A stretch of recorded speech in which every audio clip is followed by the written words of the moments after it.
Hello friends, आज की इस वीडियो में आप सभी का बहुत बहुत स्वागत है। आज हम आपको बताएंगे प्रभु श्री राम को 14 वर्ष का और पांडवों को 12 वर्ष का ही वनवास क्यों दिया गया था।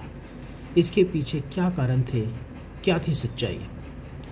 दोस्तों, रामायण और महाभारत की कथा हम सभी जानते हैं। रामायण, रामचरितमानस और महाभारत जैसे ग्रंथों को पढ़कर ही नहीं बल्कि इन पौराणिक कथाओं पर आधारित धारावाहिकों के माध्यम से भी हम इनके बारे में ठीक से जान चुके हैं।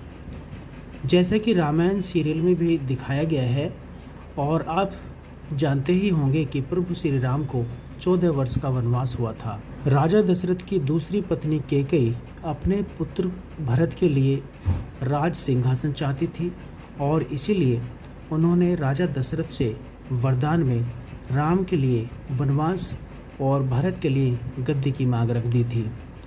राजा दशरथ वचनबद्ध थे, इसलिए उन्हें मजबूरन भारी मन से दोनों मांगे मांगनी पड़ी। दरअसल अपनी दासी मंथरा के बहकावे में आकर कैकेयी ने ऐसा किया था। मंथरा ने ही उन्हें कहा था कि राजा दशरथ परंपरा के अनुसार अपने बड़े और प्रिय बेटे राम का राज्याभिषेक करने वाले हैं और ऐसे में कैकेयी के बेटे भरत को अपने बड़ी भाई का दास बनकर रहना पड़ेगा। इसी बहकावे में आकर कैकेयी ने राजा दशरथ से अपने 2 वरदान मांग लिए थे। इन 2 वरदानों के पीछे भी एक बहुत बड़ी कहानी है। आइए उसे भी आज समझ लेते हैं। दोस्तों, एक बार युद्ध के दौरान राजा दशरथ के प्राण संकट में थे, तब कैकेयी ने ही उनकी मदद की थी। उस युद्ध में वह भी राजा दशरथ के साथ गई हुई थी। कैकेयी ने राजा दशरथ के प्राण बचाए थे, तो खुश होकर राजा ने 2 वरदान मांगने को कहा था। कैकेयी ने तब कहा था कि समय आने पर वो मांग लेंगी। जब अयोध्या में राम के राज्याभिषेक की तैयारी चल रही थी, तभी मंथरा के बहकावे में आकर कैकेयी ने अपने बेटे भरत के लिए सिंहासन और राम के लिए 14 वर्ष का वनवास मांग लिया था। लेकिन सवाल ये भी उठता है कि 14 वर्ष के लिए ही क्यों?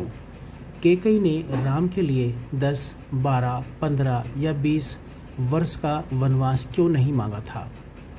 दोस्तों, ऐसा नहीं था कि कैकेयी अपने सौतेले पुत्र राम को प्यार नहीं करती थी, लेकिन अपने बेटे के लिए राज सिंहासन चाहने के कारण उन्हें राम के लिए 14 वर्ष का वनवास मांग लिया था। दरअसल त्रेता युग में भी रघुकुल के प्रशासनिक नियम हुआ करते थे।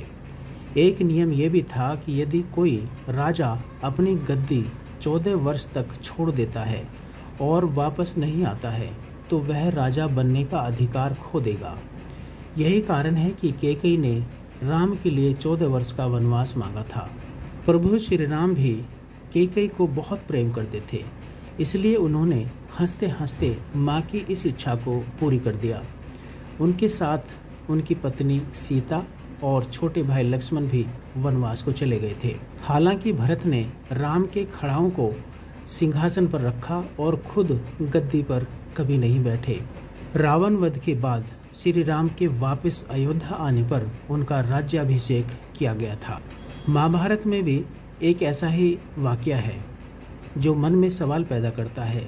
जुए में बाजी हारने के बाद कौरवों ने पांडवों के लिए 12 वर्ष का वनवास और 1 साल का अज्ञातवास मांगा था।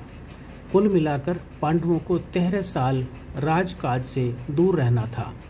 शकुनी मामा के नेतृत्व में कौरवों की इस चाल के पीछे भी द्वापर युग का एक प्रशासनिक नियम था। इस नियम के अनुसार यदि कोई राजवंशी 13 साल के लिए अपना राजकाज छोड़ देता है, तो वह शासन का अधिकार खो देगा। इसलिए कौरवों ने पांडवों को 12 वर्ष के वनवास और 1 वर्ष के अज्ञातवास पर भेजा था। और आज के लिए सिर्फ इतना ही। हमें उम्मीद है कि आपको इन दोनों सवालों के जवाब मिल गए होंगे। हमारी इस वीडियो को लाइक करें, शेयर करें और यदि आपने हमारे चैनल को सब्सक्राइब नहीं किया तो कर लीजिए, ताकि आपको हमारी वीडियो की नोटिफिकेशन मिलते रहें।